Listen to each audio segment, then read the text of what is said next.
ተመልሰን ተገናኝተናል። የቅዳሜ ጨዋታ የእንግዳ ፕሮግራም ሁለተኛውን ክፍል እንሆ።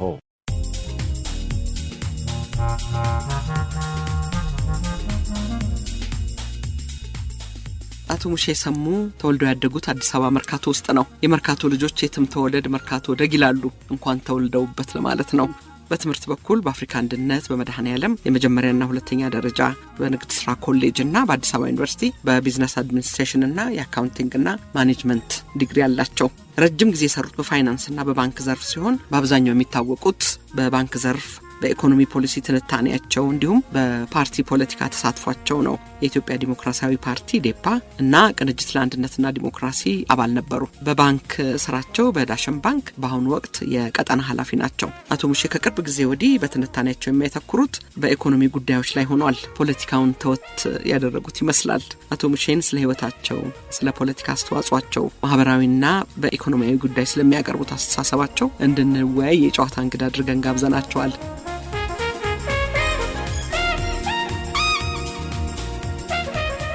አሻም የተከበራችሁ አድማጮቻችን፣ ይህ የቅዳሜ ጨዋታ የእንግዳ ዝግጅት ነው። ከኛ ጋር የረፍት ጊዜያችሁን ስለምታሳልፉ እናመሰግናለን። ሸገር 102.1 የእናንተው ሬዲዮ።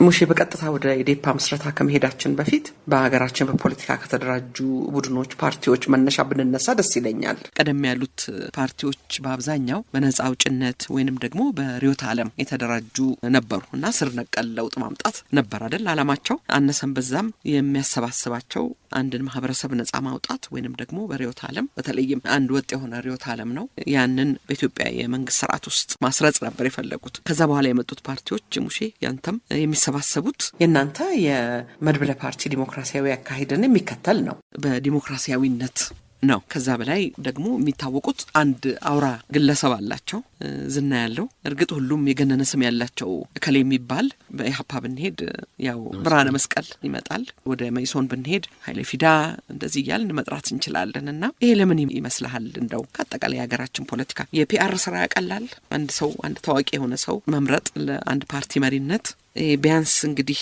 ደግሞ 30 ዓመት እንኳን ያህል ያልዘለቁ ፓርቲዎች ላለመኖራቸው ወይንም ጎልተው ላለመታየታቸው ምክንያት ይሆናል። ይሄ አንድ ግለሰብ ላይ የሚንጠለጠል ነገር ያይገነነው ስም በተለያየ ምክንያት ከፓርቲ ውስጥ ሊጠፋ ይችላል።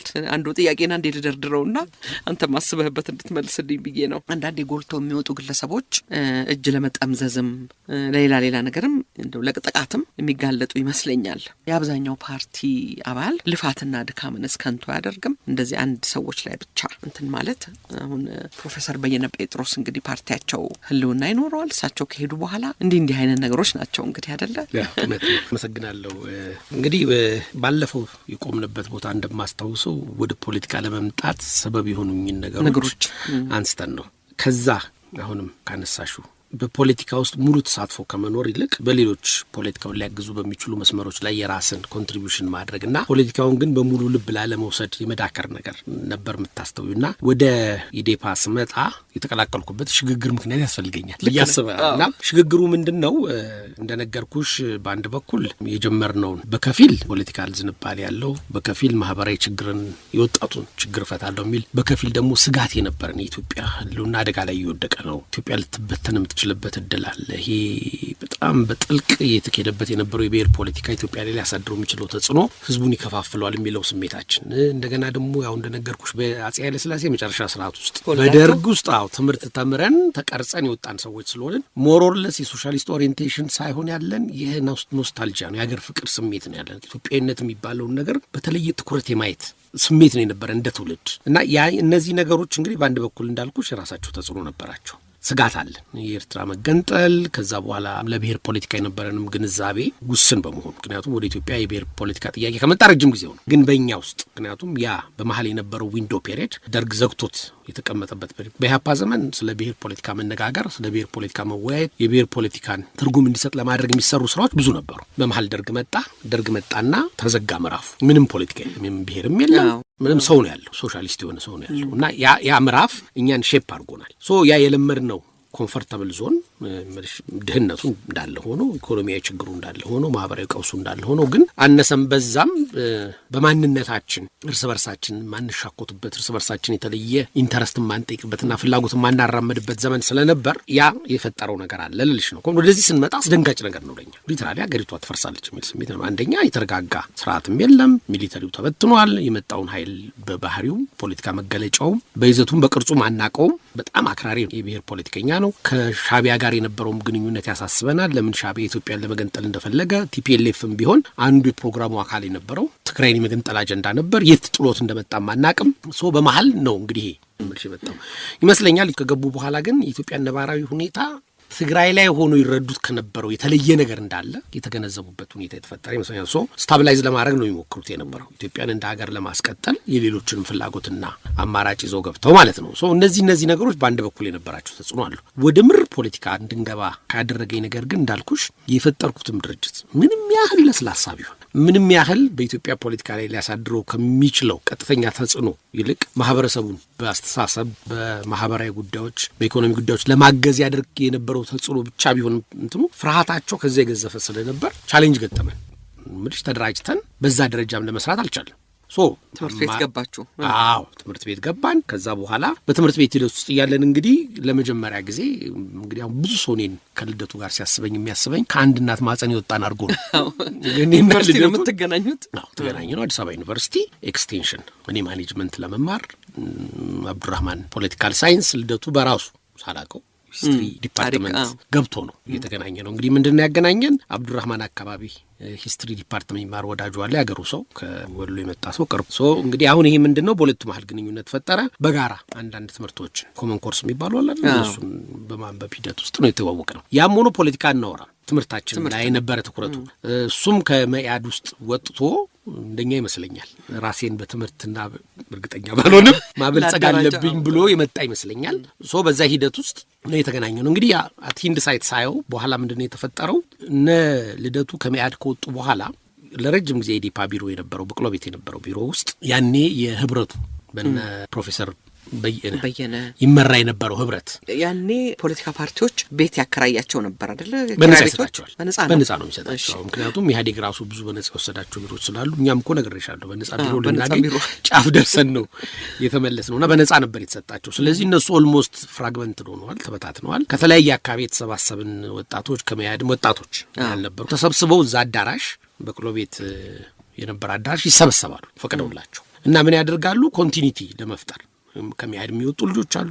እዛው ደግሞ ህብረትም እንደገና ደግሞ የብሔር ፓርቲዎች አሉ አይደለ? የደቡብ ብሔር ብሔረሰብ ፓርቲዎች፣ ሌሎችም ወጣቶች እየመጡ የኢትዮጵያን ፊውቸር ለመወሰን የኢትዮጵያን ዕጣ ፈንታ በሚመለከት ውይይት ያደርጉ ነበር። እዛ ያ ውይይት እንግዲህ ለአንድ ዓመት የቆየ ውይይት ነው። ምልሽ ግራውንም ቀኙንም ሳይዙ ብቻ ምንድነው የሚሻላት እቺ ሀገር? ወዴት ነው መሄድ ያለብን? ከማን ጋር አብረን እንስራ? የት አለ የተሻለው ትውልድ እኛን ሊመራን የሚችል አቅጣጫ የሚሰጠን? ይሄ ሀገር ሰው ፈጥሯል። በፖለቲካውም በትምህርቱም በማህበራዊ ጉዳዩም የት ነው የምናገኘው? እንዴት ነው የምናገኘው? እንደሚባለው እውነትም ኮሚትድ ነው ወይ? እድሉን ብንሰጠው እኛ ከስሮነ ልንታገል ብንፈልግ አሁን የመጣውስ ፖለቲካ እንዴት ነው የምንረዳው? የብሔር ፖለቲካውን፣ ህገ መንግስቱን፣ የክልል አደረጃጀቱ፣ የመንግስት አወቃቀርን፣ የመሬት ይዞ እንደዚህ አይነት መሰረታዊ ነገሮች ላይ ውይይት ያካሂዳሉ። እንግዲህ ያው የሰላማዊ ትግል አንዱ ችግሩ ይሄ ነው። ውይይትም ይሰለቻል። የሆነ ጊዜ ድረስ ከሄድሽ በኋላ መንገጫገጭ ይመጣል እና መንጠባጠብ መሰላቸት ይመጣል። ምክንያቱም ሁል ጊዜ በአንድ አስተሳሰብ ዙሪያ ተደራጅተሽ ንቃተ ህሊናሽን አዳብረሽ ለውጥ ለማምጣት የሚያስችል ደረጃ የደረሽ ሲመስልሽ ወደ ተግባሩ የመሄድ ፍላጎት ይዳብራል። እና አሁን እነሱ በዚህ ውስጥ ሆኖ አንድ ዓመት እኔ ስደርስ ወደም ይህንን አካል ስተዋወቅ ወደ 8 ወር 7 ወር ሄደዋል። ቋሚ ፓርቲዎች እየተንቀሳቀሱ የነበሩ ፓርቲዎች አባላት አሉበት። ከደቡብም ከመያድም በወቅቱ ከነበሩት ሌሎች ፓርቲዎች እንደኛ ደግሞ በተለያየ ምክንያት የኢትዮጵያ ጉዳይ ያሳስበናል፣ ይመለከተናል። በዚህ ጉዳይ ላይ የተደራጀ ኃይል የት ነው ያለው? እንዴት ነው በዚህ ጉዳይ ላይ ከማን ጋር ነው አብረን መስራት የምንችለው? የሚሉም ደግሞ እንደው ምልሽ ምስካን የሚያደርጉ ሰዎችም አሉ። እንዴት ብንገባ ብንቀላቀል ሳውንድ የሚያደርግ ለውጥ እናመጣለን የሚሉ ሰዎች እና ያኔ ነው የደረስነው። ስንደርስ የተወሰነ ርቀት መጥተዋል፣ ተወያይተዋል። በአብዛኛው በመግባባት በሐሳቢ መግባባት በፖለቲካ ርዕዮተ ዓለም ያለውን ስርዓት በመገምገም ክሊር የሆነ አንደርስታንዲንግ የፈጠሩበት ሁኔታ ነበር። ጥርት ያለ ባይሆንም ግን ነበራቸው። እንግዲህ ከልደቱ ጋር የተዋወቅነው ያኔ ነው። ተዋውቀን አንዳንዴ በትምህርት ዙሪያ ስንወያይ እንግዲህ አንዳንዱ የሚያነሳቸው ነገሮች ሳውንድ የሚያደርጉ ነበሩ። ብዙ ጊዜ ችግራችን እኛ ገብቶሻል የኛ ትውልድ ከናንተ ትውልድ ነው ይቅርታ አድርጊልኝ በዛ መንገድ ላስቀምጠው የነበረን ልዩነት በንባብ ላይ ያለን ተሳትፎ ነው እኛ ኤክስፖዝድ የሆነው አገር ውስጥ ለተፈጠሩ የስነ ጽሁፍ ውጤቶች የኩራዝ ውጤት ነን እንጂ ሪሊ መልሽ ዓለም አቀፍ የፖለቲካ ግንዛቤያችንን የሚያዳብሩ መጽሐፍትም የሉም አክሰሱም የለም እንደው ተንጠባጥበው በተለያየ ጊዜ የመጡ በ1960ዎቹ እና ምናምን የተጻፉ ነገሮች ከአቧራ አራግፈን የምናነበበት ሁኔታ ነው እንጂ ዓለም ይሄድ የነበረበትን የፖለቲካ ግንዛቤ ለመከተል የሚያስችል አቅም አልነበረንም ግን ከዛ ውስጥም ሆኖ ፖቴንሻሊ ጥሩ ምልከታ ያለው ግንዛቤ ያለው ሰው ሆኖ ያገኘ ነው እኔና አብዱራህማን እንዴት ነው በግንዛቤ ደረጃ ሳያችሁ ለሀገራችሁ መቆርቆር ስሜት አለ እናንተም ጋር ይሄ ነገር አለ እኛም ጋር ይሄ ነገር አለ እንዴት ነው ይሄንን ነገር በጋራ ወደ ጠቃሚ የጋራ አሳሰብ ማለውጦ የሚል ኢንቪቴሽን አወራን ምንም ፓርቲም አልነበረም ድርጅትም አልነበረም ኢዴፓም አልተመሰረተም እንግዲህ ይሄ ከ1991 መጨረሻ ዓመት ከነሐሴ በፊት ነው ማወራሽ 91 አካባቢ ማለት ነው ምልሽ ያን ጊዜ እንግዲህ እንዳሁን የተንቀጨቀጨም ዘመን አይደለም ሰው ጊዜውም የሚያጠፋበት ሁኔታ የለም አሁን እብደት ውስጥ ነው ያለነው ምን ሰው ረፍት የለውም አይምሮም ረፍት የለውም ገንዘቡም ረፍት የለውም መንፈሱም ስጋውም ረፍት የለውም ያኔ ግን ጊዜውም አለ ምንሄድበትም ብዙ ቦታ የለም ጊዜም ከጠፋ ማንበብ ነው ስለዚህ ለምን አንወያይም ሄደን ለምን አንሰማም በሚለው ጆይን አረግናቸው እነሱ አሁን እንግዲህ ወዴት እንሂድ በሚል ገና የሚቀጥለው ምን ይሁን ነው በቃ ተወያየን ምናጠራውን አጠራን ማንግባባባትንም ለየን መሆን የሚችለውና መሆን የማይችለውንም አወቅን ምን እናርግ ፓርቲ እናቋቁም የግላችንን 101ኛው ፓርቲ ነው የሚሻለን ወይንስ ካሉት ፓርቲዎች ጋር እንስራ ሲባል ደግሞ በሚገርምሽ ሁኔታ ያኔ የብሔራዊ ፖለቲካ ፓርቲ የለም አንድ ኢዳግ የሚባል ፓርቲ ነበር እንጂ ሌሎቹ በሙሉ የብሔር ፓርቲዎች ናቸው ህብረ ብሔራዊነት የሚባል ነገር ቆሟል ከዛ ሌላ ምናልባት ኢዲዩ አላቀም እንግዲህ ኢዲዩም እኮ ሳውንድ በሚያደርግ ደረጃ የተደራጀ አይደለም ያው ፖለቲካል ኢንክሊኔሽኑ ወይም ፖለቲካል ዝንባሌውም ስታዩ እኛ የምንጠብቀውና የምንፈልገው ነገር አይመስልም ልሻውን ተመልሼ ለመውቀስ አይደለም እንዴ ምንም እነሱ በዚህም ምንላቸው ሪዮት ዓለማዊ ሚዛናቸው ከኛ ጋር ፈጽሞ አይደለም እና በዛ ምክንያቱም እነሱ አይነት ፓርቲዎችን አልመረጥንም ያው በኋላ በነሳሳቱ ለማለት በኋላ ታገኛቸዋለሽ እግረ መንገዳችንን እናገኛቸዋለን ይቅርታ ሙሼ ከልደቱ ጋር ተገናኛችሁ አስተሳሰባችሁ ገጠመ ከዛስ እንግዲህ እንዲህ ከሆነ እኛም ከተቀላቀልን በኋላ ኦኬ እኛ ያልመጣችኋል እኛ ይዘነው የመጣው አስተሳሰብ አለ እንዴት አድርገን እሱ ከእናንተ ጋር እናቀናጅና ወደሚቀጥለው ፕሮግረስ ውስጥ እንግባ ተባለ በእኔ በኩል የነበረው ተነሳሽነት ያ ጥረት ያ ድካም ምልሽ ጧት ብዙዎቹ ልጆች ባይዘው ያኔ ታስታውሽ እንደሆነ የገንዘብ ነገር በጣም ከባድ እና ብዙዎቹ ስራ የላቸውም የደርግ ባለስልጣን የነበሩ የደርግ መኮንኖች የነበሩ በደርግ የቢሮክራሲ መዋቅር ውስጥ ትልቅ ሚና የነበራቸው ሰዎች ግን ኢሰፓ ሲበተን መንግስት ሲበተን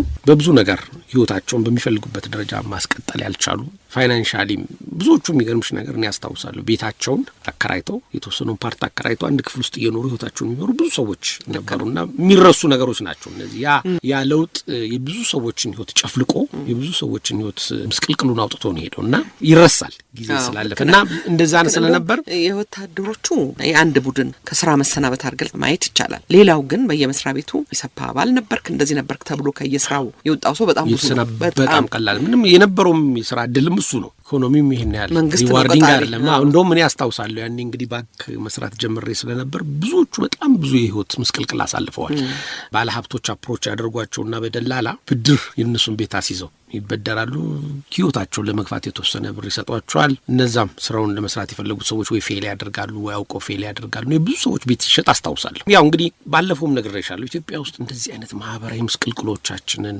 ለውጦች ያስከተሉብንን ተጽዕኖዎች ማን ተጎድቷል ማን ተጠቅሟል እንዴት ነው የተወጣ ነው ያንስ ችግር ምናምን የሚለው ነገር ላይ ጥናት የለም ልክ ነው አው ዝም ብለን ብቻ የመጣውን ተቀብለን እሱን እያጀብንና እያጨበጨብን የሚሄድ ልምድ ነው እንጂ ያለን ወደ ኋላ ተመልሰን እነዛ ነገሮች ምን ያስተምሩናል እንዳይደገሙ ምን ማድረግ አለብን ሚል ልምድ የለን ወደ ኋላም ተመልሰሽ ታሪኮቻችንን ብታይ ያሰዎቹን ስርዓት ምንም የለም እዛው በመንግስትና በሚተንግዝ ዙሪያ ያሉ ነገሮች ነው እንጂ ሰው ምን እየበላ ምን እየጠጣ እንዴት እያደረገ ይኖር ነበር በሚለው ጉዳይ ላይ ብዙ ስራ አልተሰራም የለም ልል አይደለም ይሄ ዲናይል ነው የሚሆንብኝ ግን በቂ አይደለም ሌሎች ማህበረሰቦች ከእንደዚህ አይነት መሰረታዊ መነሻ ነው ምክንያቱም ባህሪያችንን ይገልጻል ነገሮችን የምናስፈጽምበት የምናካሄድበት መንገድ ያስረዳናልና ወደ ዋናው ነገር ስመለስ እንግዲህ እዛ ላይ ቆመን ነው ጆይን ያደረግናቸው እነሱ ማሉሰኑም ከዛ ጆይን ያደረግናቸውና ውይይቶቻችን ከነሱ ከመጡበት የፖለቲካ አስተሳሰብ ትንሽ የኛ ወጣ ይላል አንደኛ ኤክስትሪም ልለው እችላለሁ እኛ ህብረ ብሔራዊ ነን አስተሳሰባችን ኢትዮጵያ ውስጥ የብሔር ብሔረሰቦች መብት በራሳቸው ኢኮኖሚ ራሳቸውን የመጥቀም ራሳቸውን የማስተዳደር በአካባቢያቸው ሪሶርስ የመጠቀም ቋንቋቸውን የማሳደግ ባህላቸውን የማሳደግ መብት አላቸው የሚል እምነት ቢኖረንም ነገር ግን ብሔሮች በፖለቲካ ውስጥ ተሳትፎ ሊኖራቸው አይገባም እንደ ብሔር እንደ ፖለቲካ አመለካከት ነው የሚል እምነት ነው የነበረ። ምክንያቱም ሰው የአንድ ብሔር አካል ሆኖ ሊበራል ዲሞክራት ሊሆን ይችላል፣ ሶሻል ዲሞክራት ሊሆን ይችላል፣ አብዮታዊ ዲሞክራት ሊሆን ይችላል። ግን ይሄንን ዲና ያደርገዋል ማንነቱ ብቻ። ማንነትም ስል ቅድም እንዳልኩሽ ሙስሊም ሊሆን ይችላል፣ ክርስቲያን ሊሆን ይችላል፣ ሴት ነች፣ ወንድ ነው፣ ወጣት ነው፣ አረጋዊ ነው። እነዚህ ሁሉ የማንነት መገለጫዎች በሙሉ ናቸው እንጂ አንድን ሰው ሊገልጹት የሚገባው ማንነቱ ብቻ ብሔሩ ብቻ። እሱም ደግሞ ፕራይሞርዲያል አይደለም፣ ኮንስትራክት ነው። በኮንስትራክት በሂደት ባመጣው ምንም ቢሆን አንድ የብሔር ማህበረሰብ ውስጥ ተወልጄ ባድግ ያን ማህበረሰብ ፈጽሞ ልትለይኝ በማትችው መልክ ልመስል እችላለሁና ያ ብቻ ሊወስኑ አይገባም የሚል እምነት ነው የነበረ። በእነሱም በኩል የህብረ ብሔራዊነት አጀንዳ ቢኖርም ግን በእኛ ዲፋይን እያደረግነው በመጣንበት መንገድ አልነበር። እንግዲህ ይሄ ያው የተመክሮም የንባብም የልምድም ውጤት ነው። ይህንን ወደ ፓርቲው ኢንትሮዲውስ አደረግን፣ አክሰፕታንስ አገኘ። ለምሳሌ የመንግስት አደረጃጀት ሲባል የመንግስት አደረጃጀት በእነሱ በኩል ከቋንቋ ውጭ ችግር የለውም ነው የሚሉት። አሁን የኢትዮጵያ የፌዴራል መንግስት አወቃቀር ቋንቋን ማዕከል ያደረገ ነው አይደል? እነሱ የማይፈልጉት ያ ወደ ቋንቋ የሚሄደው የአደረጃጀት እንትን ለልዩነት ምንጭ ይሆናል ብሎ ነው የሚያስቡት። ቋንቋ አንድ መስፈርት ነው፣ ግን ሌሎችም መስፈርቶች ይታከሉ የሚሉ አይነት አስተሳሰቦች ነው በእኛ በኩል የነበረው የምናራምደው ማለት ነው። ህብረ ብሔራዊነትን ቀበላለን። ኢትዮጵያ የህብረ ብሔራዊነት መገለጫ አላት ሀገር ነች። አገሪቱ የማንም አይደለች፣ ጠፍጥፎ የሰራት የለም የሚባል አንድ ቋንቋ አለ። ባለቤት ስለተበጀለት ያንን እየተከተልኩ ባይሆንም እነዚህ ነገሮች ምንድነው በአጋጣሚ ያየሽ ከተለያየ አቅጣጫ መምጣታችን፣ ከተለያየ የብሔር ስብጥር መምጣታችን፣ ከተለያየ ዎክ ኦፍ ላይፍ ባክግራውንድ መምጣታችን ለኢዴፓ ኮምፕሊመንት አደረገው ማለት ነው። እንደውም ደግሞ አንድ ቅድም ያነሳው በጣም ጥሩ ነገር ንባባችሁ እና መነሻችሁም አገርኛ መሆኑ ከደጅ ከጀላችሁት ነገር አለመሆኑ ራሱ አንድ ትልቅ ነገር መስሎ ይሰማኛል። በኔ በኩል ትልቅ አስተዋጽኦ አለው። ክነሽ ማዛ ትልቅ አስተዋጽኦ አድርጓል። እንደነገርኩሽ ኢትዮጵያን የማስቀጠል ጉዳይ ከምንም ነገር በላይ ቅድሚያ የምንሰጠው ነገር ነበር። ውስጣዊ ችግሮቻችንን የምንፈታው ከኢትዮጵያ ቀጥሎ ነው ብለን ነው የምናምነው። አይ ብሔሬን አስቀድሙልኝና ኢትዮጵያን ቀጥሎ እንፍታ የሚል ሁኔታ ተፈጥሯል። ኖ እኛ ደግሞ መጀመሪያ የሁላችንም ጥላ የሆነው ሁላችንም አሰባስቦ ያዘን፣ ፈቀድንም አልፈቀድንም ስለወደድንም እኮ አይደለም። እያንዳንዳችን 2-3 ጄኔሬሽን ብንሄድ የሌላ ብሔረሰብ አባል እንሆናለን። ልንክደው አንችልም።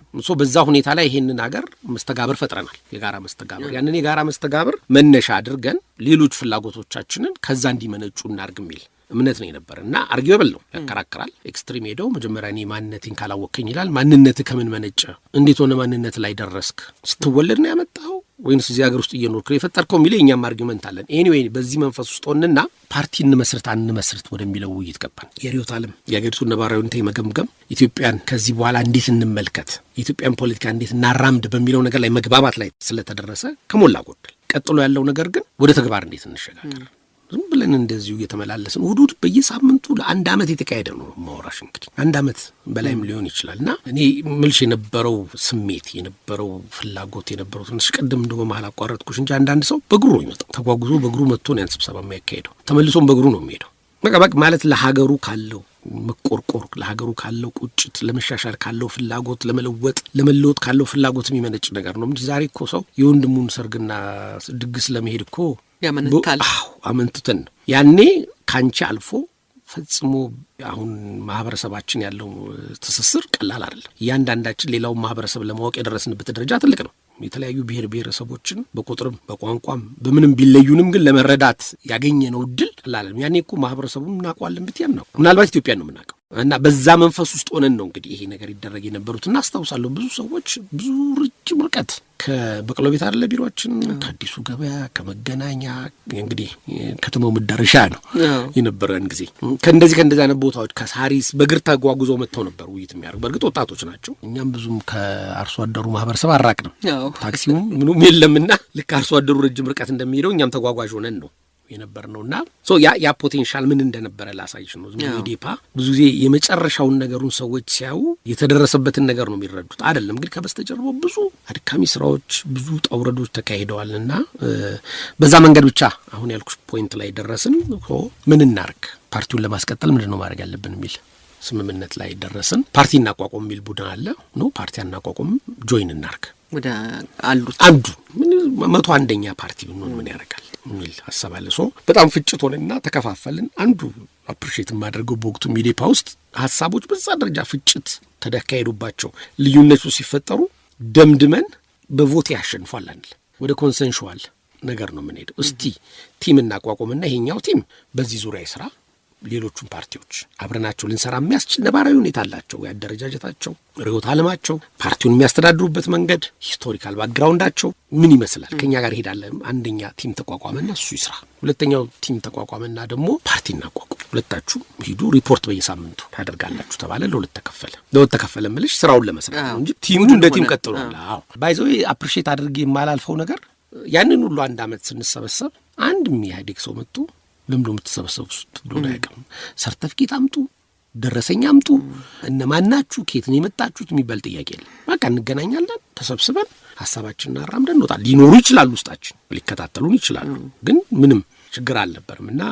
ዛሬ አሁን ፓርቲም ሆነሽ የራስሽን ስብሰባ ለማካሄድ አዳራሽ ፈልገሽ ያለው ውጥንቅጥ ከዛ ዘመን ጋር ሳወዳደረው የተለየ ነው እና እድል ነበረን ማለት ወይ አርላኪ ሰምሃው ልልሽ ነው። እና ያ ሁለት ቲም ተለይቶ ሐሳባችንን አጥርተን የመጣን ሰዎች ከሌሎች ፓርቲዎች ጋር እንድንወያይ። ይሄ በአብዛኛው ቴክኒካል ነገር አንድ ፓርቲ ለመመስረት ስንት ፊርማ ማስፈረም አለብን፣ ማንን ነው ምርጫ ቦርድ ምን ጥያቄ ያቀርባል ምናምን የሚል ቴክኒካል ነገር ስለሆነ ይሄኛው ቴክኒካል ስራ ለሚሰሩ ሰዎች ሰጠን። በርዕዮተ ዓለም ውስጥ ፓርቲዎቹ አብሮ ሊያስኬዳቸው የሚችለውን ርዕዮተ ዓለማዊም ደረጃጀትም አሰራርም የሚያውቁ ተብሎ የተወሰነን ደግሞ ያንን ሰራን። ውይይቶች ተካሄዱ። እየተደወለ እንግዲህ ቀረም ፓርቲ የለም። አናገራችሁ ሁሉ ነው። አብዛኞቹ አቅማችን በፈቀደው በሙሉ አናገርናቸው። እንግዲህ የገጠሙን ቻሌንጅ ሁለት ነው። አንደኛው ከረጅም ጊዜ ሂደት በመምጣት ወጣቱን የመጠርጠር የመፍራት የደረሰበትን የፖለቲካ ግንዛቤ ካለመቀበልም እንትን ጉዳይ ነበር የመራቅ እና የሚሉን ምንድነው ቢያንስ እኛ ከመጣን መምጣት ያለብን እንደ ቲም ነው፣ መስራት የምንችለው እንደ ቲም ነው። የወጣት ክንፍ የላችሁም፣ የወጣት ክንፍ የሚባል ስጡንና ወጣት ክንፍ ውስጥ እንግባ ነው። በነበሩት ሰዎች ደግሞ አይ ፍረሱና በተናጠል ነው የሚሉን። ለመስማማት የቀረብ ናቸው። እንግዲህ ትንሽም ቢሆን የህብረ ብሔራዊ ቅርጽ ያላቸው አሉ፣ እኛ የምንደግፋቸው። ከእነሱ ጋር ለመስራት ያደረግነው ጥረት የተፋረሰው በዚህ ነው። አብዛኞቹ እንግዲህ የብሔር ፓርቲዎች ስለሆኑ አብረን መቀጠል አንቻልም። ውጭም የነበሩትን እነሱንም አነጋግረናል። ያፓንም የሶንንም ባይኖሩ እንደውም የተለየ ቅርጽና ይዘት ባይኖራቸውም ግን እየተንቀሳቀሱ ነው ነን ብለው አሁንም እየተንቀሳቀሱ ነው። የግንዛቤውን ክፍተት እኮ ቀላል አይደለም። ምልሻውን ኢንተርኔት ውስጥ ገብተሽ ድብልቅልቁን አውጥተሽ የምትፈልጊውን ፓርቲ አብጠርጥረሽ የምትገምችበት መንገድ እኮ የለም። አሲዩም ነው የምናደርገው። ልክ ነው አለን ይላሉ፣ ቪኦኤ ላይ ኢንተርቪው ይሰጣሉ አሉ። ስለዚህ አሉ ምንም አማራጭ አልነበረንም እና እነዚህን አነጋገርን። በእኛ በኩል ስናየው አብረን መቀጠል የማንችል መሆኑ ገባን። እኛ ወደፊት በሄድ እንፈልጋለን፣ እነሱ የመጡበትን ነገር አድረስ ማድረግ ይፈልጋሉ። በአንድ በኩል ያው ምልሽ የተወሰሉት ነገር አለ፣ የተጎዱት ነገር አለ፣ የታመሙት ነገር አለና የሚጎትታቸው ነገር አለ። መተው አይፈልጉም። ጊዜው መለወጡንም ከዛ ሆኖ አያውቁም። እንደገና ደግሞ የጓደኞቻቸው መስዋዕትነት የተከፈለው ዋጋ ያ ይዘውት የመጡት ኮዝ እንግዲህ መንገድ ላይ ቢትሬ ተደረጉ። ሶሻሊዝም ዓለም ቢትሬ አድርጎታል። ያንንም ለመረዳት ይቸግራቸዋል እና መግባባት አልቻለም። እንግዲህ ዓለም ተመንጭቆ ሊያልፍ ነው። ለሁለት ተቆሩ የነበረው ባይፖላር አስተሳሰብ ተለውጦ ወደ ዩኒፖላር እየመጣ የነበረበትም ጊዜ ነውና በአንድ በኩል ዓለም ነጥቆ ሊሸሽ ነው። እነሱ ግን ያንን ነገር መተውም አልፈለጉም። ልክ ነው፣ መስዋዕትነት ተከፍሏል። የተከፈለው ዋጋ በከንቱ እንዳልሆነ ማወቅ ይፈልጋሉ። ያይስባቸዋል ሁልጊዜም እና እንደነገርኩሽ ደግሞ ተለይተውናል። ዲታችድ ሆነው ባሉበት ዓለም ውስጥ ሌላ ነገር ውስጥ ነው ያሉት። ስለዚህ መጨረሻ ላይ ወደ ፓርቲ ማቋቋም የበለጠ የጎለበተ ውሳኔው መጣ። ፓርቲ መቋቋም ካለበት መቼ ወደሚለው በዛ በኩል ያለው ቴክኒካል ነገር ማድረግ እንደምንችል ተረዳን። የሆነ የህብረ ብሔራዊ ፓርቲ ከሆንሽ ይሄን ያህል 1500 ድምጽ ነበር የሚያስፈልግሽ። ከ5 ክልል ነው 4 ክልል ምናምን ማሟላት አለብሽ፣ ቢሮ ያስፈልግሻል የሚሉ ነገሮች ናቸው። ይሄን ማሟላት የሚያዳግት ነገር አይደለም። ግን እንዴት አለን እንግዲህ ያን ጊዜ የ92 ምርጫ እየመጣ ነበር። 92 መሰለኝ እየመጣ ምርጫው ነበርና ጊዜ እንውሰድ የሚል ሰው ተፈጠረ። ደግሞ እኛ ማነን ምንድነን? በኢትዮጵያ ውስጥ ያለን ኮንትሪቢዩሽን ምን ትርጉም አለው?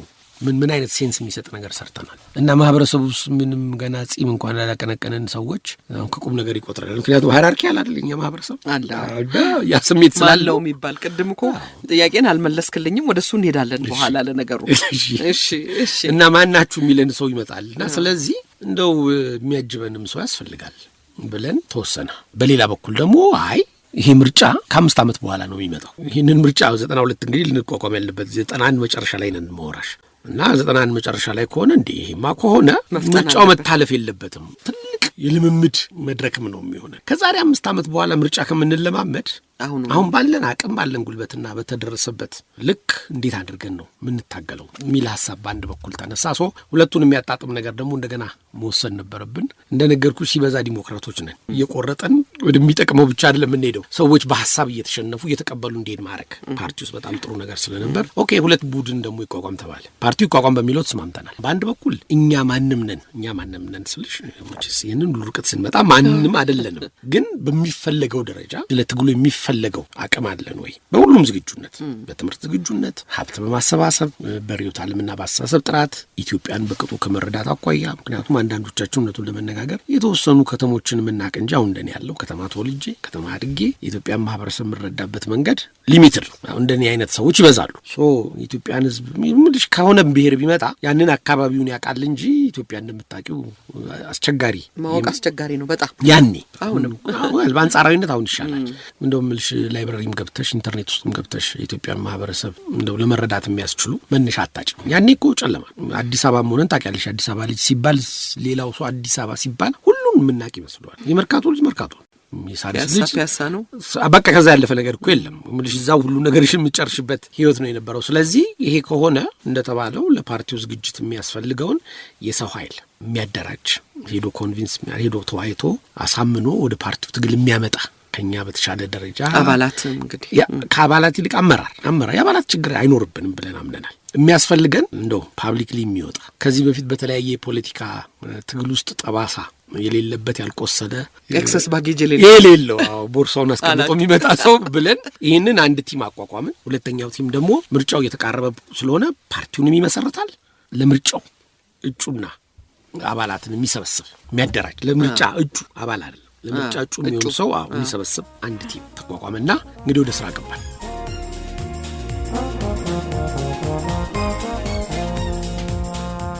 ሬዲዮ ጣቢያው ሸገር 102.1 ዝግጅቱ የቅዳሜ ጨዋታ ነው። የዛሬ እንግዳችን የኢኮኖሚና የፋይናንስ ዘርፍ ባለሙያው እንዲሁም በኢትዮጵያ የፓርቲ ፖለቲካ ተሳትፏቸው የሚታወቁት አቶ ሙሼ ሰሙ ናቸው።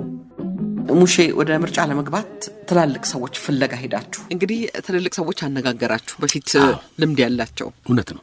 ምንድነው ያደረግነው? ቁጭ ብለን ሊስት አወጣን። አሁን ኢትዮጵያ ውስጥ እየኖሩ ያሉ አዲስ አበባ ውስጥ ኢትዮጵያ ውስጥ ወይ እየኖሩ ያሉ በኢትዮጵያ ፖለቲካ ውስጥ ትርጉም አለው የሚባል ምልሽ ቢወደድም ቢጠላም ወይንም ደግሞ ሚዛን ቢደፋም ባይደፋም ግን አምነውበት ለኢትዮጵያ ትርጉም ሰጣለው ብሎ የታገሉ ሰዎች፣ በትምህርታቸው የሚገፉ ሰዎች፣ በእድሜያቸው እንደገና ደግሞ ተቀባይነትም ያላቸው ሰዎች ማነጋገር አለብን ነው እንግዲህ ይሄኛው ቲም ለአመራር መምረጥ ማለት ነው። ይሄ እንግዲህ ጠቅላላ ጉባኤያችንን አደረግንና ፓርቲውን የመስረት ሂደቱን ወደ ምርጫ ቦርድ ላክንና ዋናኛውና ጠቅላላ ጉባኤያችንን የምናካሄደው ግን በቲም በኮሚቴ ይመራ ተባለ። ፓርቲ በቀጣዩ 3 ዓመት ወይንም 2 ዓመት የሚመራው አመራር ሳይሆን ያው ኢዴፓ አንዱ ለየት የሚያደርገው ነገር ወደፊት ማወራሽ በየ2 ዓመቱ ነው አመራር የሚለወጠው እንደ ኢንትሪም ነገር።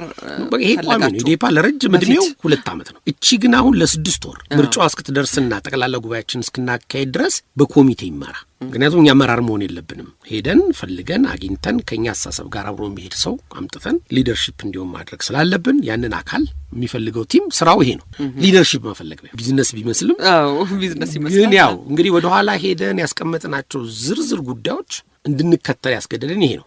ሁለተኛው ነገር ደግሞ የተለመደውን የፖለቲካ ስነ ልቦናዊ አካሄድ መስበር ነው። አንቺ መስራች፣ አንቺ የፖለቲካ ፓርቲው ባለቤት አመራርሺፑንም ለረጅም ዘመን ይዘሽ የምትቀጥይ አንቺ መሆን አደጋ ነው። በሌሎችም ፓርቲዎች ውስጥ የታየው ነገር ወደ ፒኤልሲ ነው የሚለወጠው የሚል ቅድም ፒኤልሲውን ጥያቄ ነው ያለፍከው። እሺ ያላለፈው መለስበታል። አስታውሽኛው እንግዲህ ትረካ ውስጥ ስለሆንኩ አንዳንድ ነገሮችን እዘልሻለሁ። በዚህ ጊዜ የኢዴፓ አባል ኢዴፓ የሚለውን ስሙን ሰይማችኋል።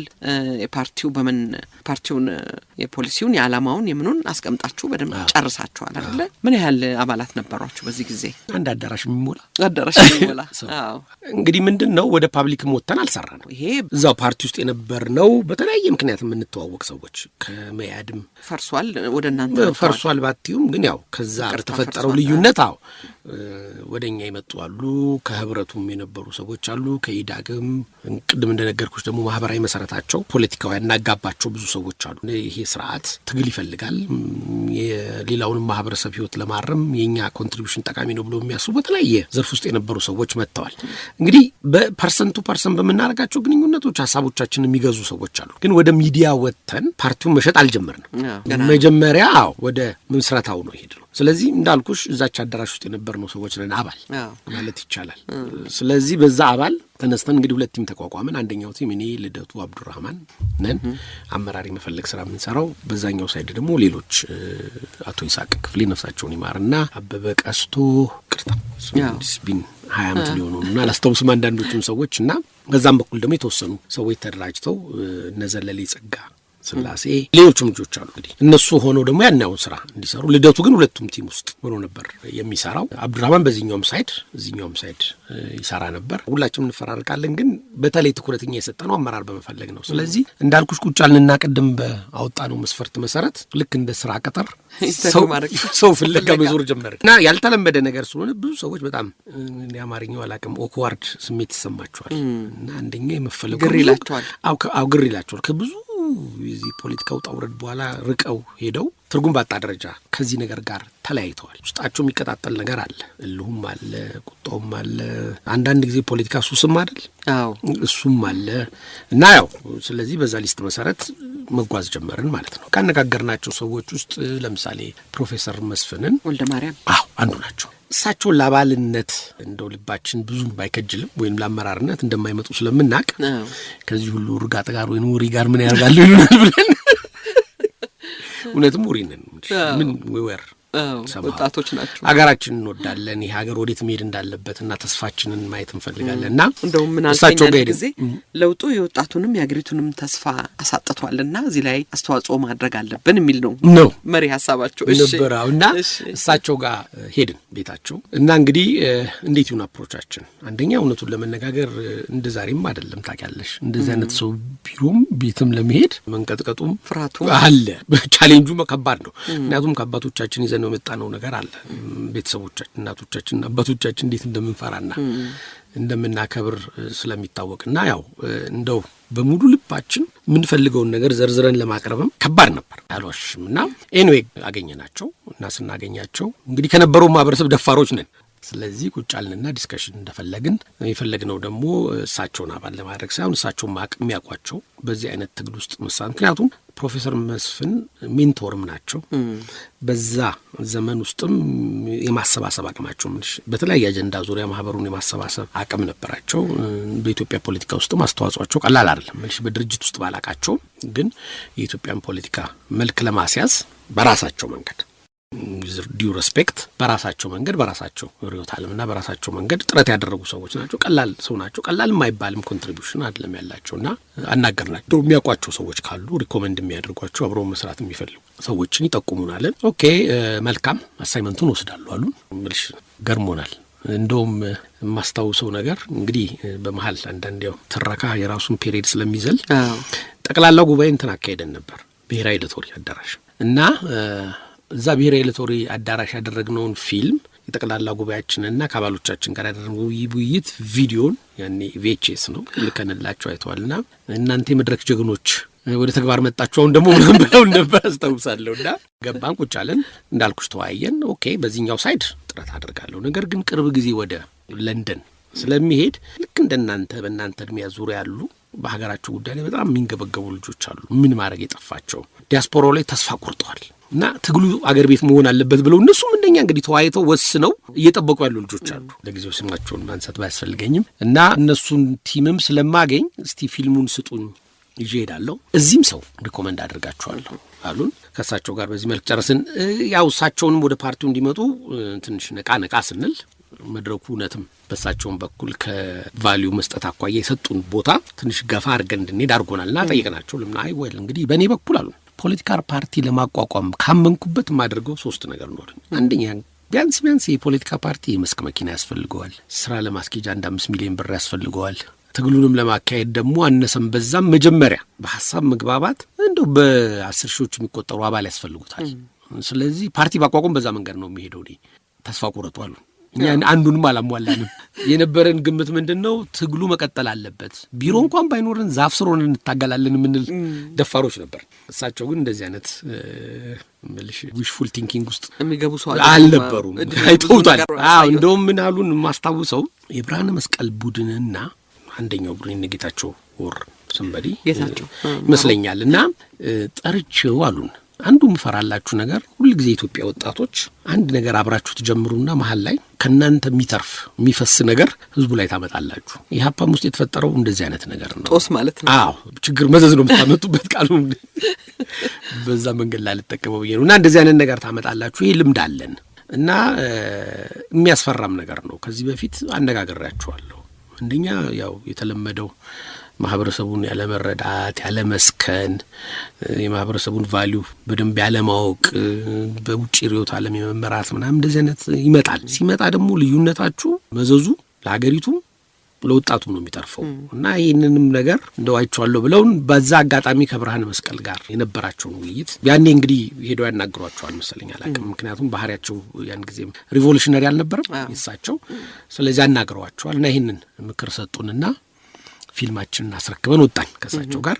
እውነቱን ለመነጋገር ፕሮፌሰር መስፍን ለንደን ሄደው ያቋቋሙት የለንደን የኢዴፓ ቢሮ በቃ ትልቁ መሰረታችን ነበር። የነበረን የፋይናንሻል ሪሶርስ በመቅረፍ እስከ መጨረሻው ትግሉን አብሮን በመራመድ ኢቭን ከቅንጅት ጋር በተለየንበትም ጊዜ አብዛኞቹ ሁሉም ልል አልችልም አብረውን መሄድ የቻሉ ውጪ የነበረውን ማህበረሰብ በምንፈልገው ነገር ለማደራጀት እነሱም አስበውት የመጡት እኛም የተቀበልነውን ነገር አጣምረን እንድንሄድ የረዳን ነው። ለምሳሌ አሁን ኢዴፓ ውጪ ከኢትዮጵያ ውጪ የሚኖረው የፓርቲው አባል አይደለም፣ የፓርቲው አመራርም አይደለም፣ የድጋፍ ሰጪ ኮሚቴ ነው የሚባለው። በቃ ወይ ሀገር ውስጥ ግባና የኢዴፓ አባል ሆነ የሚከፈለውን መስዋዕትነት እየከፈልክ ቀጥል፣ ኦሬልስ በሐሳብ ማለት ያሉበት ማህበረሰብ በዲሞክራሲ አስተሳሰብ አነሰም በዛም ከኛ ልቆ ሄደ ስለሆነ ያንን አስተሳሰብ ወደኛ በማምጣት የማገዝ ስራ፣ ሰነዶቻችንን የማዳበር አዳዲስ ሰነዶች ቀርጾ ወደኛ ልኮቱ አይተንበት ወደ ስራ እንድናስገባው የማገዝ እንደዚህ አይነት ስራ ይመስላል። ኢንተሌክቹዋል እንትኑ ግራውንዱ ከኛ በአንጻራዊነት ከልምድ የተሻለ ነገር ስላላቸው አንድ፣ ሁለተኛ የኛ ማህበረሰብ በጣም ድሃ ነው። በዛ ወቅት የኑሮ ሁኔታውም በጣም ዝቅተኛ ነው። ስለዚህ በገንዘብም ደረጃ ስታየው ከኛ ይሻላሉ። ፋይናንስ በማድረግ ሶስተኛው ደግሞ ዓለም አቀፍ ማህበረሰብን ሎቢ በማድረግ ያግዙናል። ምክንያቱም እዛው መራጭ ናቸው። የሚመርጡትን ሴኔተር ወይም ኮንግረስማን ወይንም ደግሞ የፓርላማ አባል በቀላሉ ሄዶ ሎቢ ማድረግ ስለሚችሉ የተለያዩ ሎቢ ማድረግ አክሰሱም ስላላቸው ይሄን ያግዙናል። ትግሉን በመታገል ግን ኃላፊነቱ እዚህ ያለው ነው። ይሄንን ቀድመው እነሱም የተወሰነ ደረጃ ስለሄዱበት እኛም እምነታችን ስለነበር በደንብ ነበር መቀናጀት ይችላልና ይሄንን ውለታ ውለውልናል። ከዛ በመቀጠል እንግዲህ ሰዎች ሪኮመንድ አድርጉን። እኛም የራሳችን ሰዎች ያዝናቸው ነበሩ። ለምሳሌ አቶ ብርሃነ መዋ፣ ዶክተር ብርሃኑ ነጋ አዲስ አበባ ዩኒቨርሲቲ የነበሩ በርካታ ምሁራኖችን ይዘን አናግረናል። አቶ ብርሃነ መዋ ጋር እሳቸውን በኢንተርቪው ሰጥተውታል። መተን ስናነጋግራቸው መጀመሪያ ጥያቄያቸው የነበረው ፕሮፌሰር መስፍን ያሉንን አይነት ጥያቄ እንግዲህ በወቅቱ እኛም እንደናንተ ወጣት ሆነን በዚሁ መንገድ በኢትዮጵያ ፖለቲካ ውስጥ ተሳትፎ አድርገን ተከፋፍለን እርስ በርሳችን ታሪክ ይቅር ማይለው አይነት አደጋ በራሳችንም በህዝቡም ላይ በአገሪቱም ላይ ያደርሰናልና ያ እንዳይደገም እንፈራለን። ስለዚህ በዚህ መንገድ አብሮ ለመቀጠል ገና ነን የሚል መልስ ነው የተሰጠን። ከዛ ዶክተር ብርሃኑ ህንጻ ስር ነበር ቢሮአቸው። ልማት ባንክ ንግድና ኢንዱስትሪና ልማት ባንክ አንድ ቢሮ ነው። ከዛ ስር ነበር ቢሮአቸው። እዛ ሄደን አገኘናቸውና አነጋገርን። ያው የምንለው ነገር ምንድነው እኛ የዚህ ሸክሙን እንሰራለን። ወርደን መሬት ህዝብ ማደራጀት፣ ህዝብ ማንቃት፣ ፖስተር መለጠፍ፣ አዳራሽ ስብሰባ ማዘጋጀት፣ ለምርጫ የሚያስፈልገውን ካምፔን ማካሄድ ምንም ችግር የለብንም። ዝግጁ ነን። አቅሙ፣ ዝግጁነቱም እውቀቱም አለን። ግን የሊደርሺፕ ሚናው የአመራር ሚናውን ግን ከእናንተ እንጠብቃለን። ከስራቸውን እየተማርን ጊዜው ሲፈቅድ እንተካቸዋለን በሚል ነው። በእሳቸው በኩል የቀረበልን ሀሳብ ደግሞ እኔ ከኢህአፓም ጋር መጀመሪያ የተለየሁት በአብዛኛው ድምፅ የመገዛት ስነ ልቦናዊ ዝግጅት የለኝም። ስለዚህ በአብዛኛው ድምፅ ተገዛ ብትሉኝ መገዛት ስለማልችል ፓርቲን ተቀላቅዬ መስራት አንችልም አሉ። የሚገርመው ነገር ግን ያኔ ስናወራ እንደመነሻ ምንድነው ኢትዮጵያ ባለችበት አደጋ ላይ ስምምነት ነበር። ግልጽ የሆነ ውይይት አድርገን ተቀብለውታል። ሀገሪቱ አደጋ ላይ ነች። ስርዓቱም በሚፈለገው ደረጃ ኢትዮጵያን አያውቅም። በሚፈለገውም ደረጃ ዝግጁነቱ የለውም። ተቃዋሚ ፖለቲካ ፓርቲ ማለት ስርዓቱን ማፍረስ ብቻ አይደለም ከመስመር እንዳወጣም ማድረግ ጭምር ነው የሚል ነው። እና እንደውም ማስታውሰው ምንድነው ያሉኝ እኔ እንደውም አንዳንድ ቀን ከእንቅልፌ ስነቃ ሀገር ፈርሷል ተብሎ ወይንም ፈርሶ ላይ ይችላል በሚል ስጋት ውስጥ ሆኖ ያወሩን የነበረውና ነው ከኛ ይጠነክራል። ግን እነዚህን አሁን የሚባለውን ዲሞክራሲያዊ አስተሳሰቦች ተቀብሎ ልዩነቶችን አቻችሎ በዲሞክራሲያዊ ማዕከላዊነት በአብላጫ ድምፅ መተዳደርን ፍላጎትም አቅሙም ዝግጁነትም የለኝም። ስለዚህ በመሀል ጥያችሁ ነው ሊሄድ የምችለው። እንግዲህ እዛ ጋር በቃን። ከእሳቸው ጋር ያለን ግንኙነት ዶክተር ኃይሉን አገኘን። ኃይሉ አርያን እሳቸው በፕሮፌሰር መስፍን ነው ሪኮመንድ የተደረጉልን። ብዙም አላንገራገሩ። እውነቱን ለመነጋገር ዶክተር ኃይሉ አርያ በጣም ብዙ በኢዲፓ ውስጥ ኮንትሪቢዩሽን የነበራቸው ሰው ናቸው። ያው የኛ ግልፍተኝነት አለ። በእድሜያቸው ገፋ ያሉት ሰዎች ልጓም ናቸው። ልምዳቸውም ቀላል አይደለም እና ዶክተር ኃይሉ ከወጣቱም ጋር ወጣት የሚገርምሽ ከትልቁም ጋር ትልቅ ሆኖ መስራት የሚችሉ በጣም ዲሲፕሊንድ የሆኑ ግለሰብ ናቸውና በትግራይ ተወላጅነታቸው ደግሞ በጣም ጫና የነበረባቸው ሰዎች ናቸው። ኢንተርናሊም ኤክስተርናሊ እኛ ፓርቲ ውስጥም ሆነው በጥርጣሬ የሚያዩቸው ሰዎች ነበሩ። ከውጪም ደግሞ እንደ ከሃዲ የሚያዩቸው ምን ያደርጋሉ እዛ የሚሏቸው ነበሩ። የሚገርምሽ 2 ምርጫ ይመስለኛል ከማዕከላዊ ምክር ቤት ወደ ስራ አስፈጻሚ ምርጫ ሲካሄድ 100% ያገኙት እሳቸው ብቻ ነበር። ማመን የሚያቅት ነገር 100% ማግኘት ከባድ። ምክንያቱም ያው መቼስ ፖለቲካ ውስጥ ተቀመጪ አንዱንም ድምጽ ቢሆን ትይዣለሽ እንደተመራጭ ግን ሁላችንም 100% የመረጥናቸው ሰው ነበሩና ያው በኋላ ስንመጣ በዝርዝር እንሄድበታለን ሌሎችን ፐርሶናሊቲ የሚመለከት። ከዛ ዶክተር አድማሱ እሳቸው ደግሞ ኢዴፓን በሰነድ በሪዮት ዓለም በማደራጀት ፓርቲ የማያቋርጥ የሆነ የአደረጃጀት ስርዓት እንዲኖረው አወቃቀር እንዲኖረው ከፖለቲካ ውጭ የፖለቲካ እንትናቸው እንደተጠበቀ ሆኖ የነበራቸው ኮንትሪቢዩሽን ፖለቲካው ላይ አብዛኞቹ ውስን ነው። የፖለቲካው ስራ በአብዛኛው እኛ ነው። አዲስ ሀሳብ ይዛችሁ የመጣችሁት እናንተ ናችሁ። ሄደንበታል። አንድ አመት ሙሉ ስለወጣን ስለወረድን ማዛ ቀላል ጊዜ አይደል። ወጥ የሆነ እንትን ይዘን የመጣ ነው። ስለዚህ ይሄን አድርገን ውይይት አካሄደን ሌሎችም አሉ የነበራቸውም ተሳትፎ አሁንም ያላቸው እንትን ብዙ ምርቀት ስለሌለው እነሱን እንለፋቸውና በዛ መንገድ እንግዲህ እነዚህን ሰዎች ወደ ኢዴፓ መጣን እና አቶ ይስሐቅ ክፍሌ በጣም የሚገርም ነገር ነው። በጣም መርሳት የማይገባኝን ሰው ነው የረሳሁት። አቶ ይስሐቅ ክፍሌ ጆይን ያደረጉን ኢዴፓን ከመመስረታችን ቀደም ብለው ነው እና በመሀላችን በእድሜም በልምድም በብዙ ነገር በጣም እንትን የሚሉ ነውና ያው እኛ እንግዲህ የወረቀት ስራችን የእጅ ጽሁፍ ነው። ያኔ ታስታውሻለሽ ኮምፒውተርም የለም አክሰሱም የለም። ኮምፒውተርም ለማጻፍ ተወረዱ ብዙ ነው።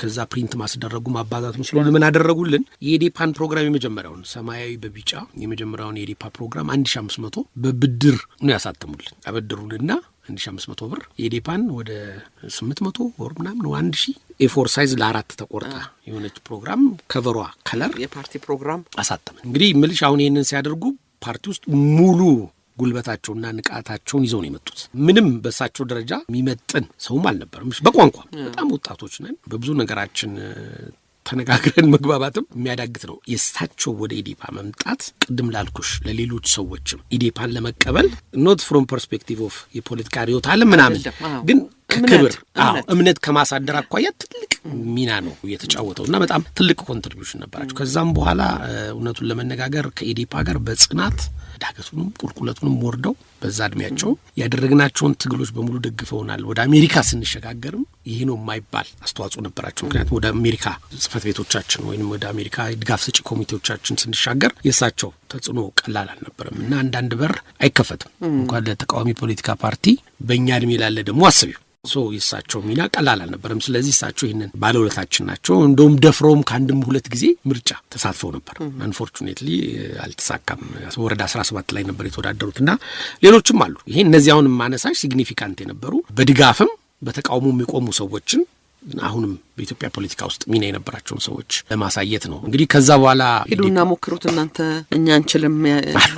ብዙ ሞሮች ነበር። የሚገርምሽ ነገር አንዳንዶቹ ያው ስማቸውን ረስቸዋለሁ፣ ምክንያቱም የነበራቸው ሚና አጭር ጊዜ ስለሆነ ረስቸዋለሁ። ግን አንዳንዶቹ ምን ይሉን ነበር፣ በቃ እኔ ትልቁ ሚናዬ ቤተሰቤን በአግባቡ መምራት፣ ልጆቼን አሳድጌ ብቁ ዜጋ ማድረግ ነው። ይሄን ከተወጣው ስለ ኢትዮጵያ ዋናውን ኃላፊነቴን ተወጥተናውቻለሁና ቀጥሉ የሚሉናሉ።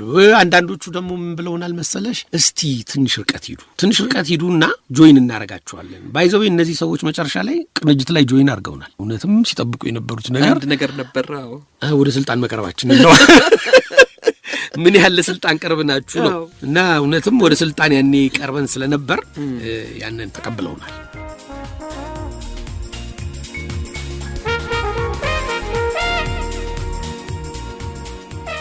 የተከበራችሁ አድማጮቻችን ጣቢያው ሸገር 102.1 ዝግጅቱ የቅዳሜ ጨዋታ ነው። መዓዛ ከኢኮኖሚክስና ፋይናንስ ዘርፍ ባለሙያ እንዲሁም በኢትዮጵያ የፓርቲ ፖለቲካ ተሳትፏቸው ከሚታወቁት ከአቶ ሙሼ ሰሙ ጋር ያደረገችው ጨዋታ የዛሬው ሁለተኛ ሳምንት ነው። ለዛሬ የተዘጋጀው እዚህ ላይ ይደመደማል። ሳምንት ቀጠሯችሁን ከሸገር 102.1 ጋር ካደረጋችሁ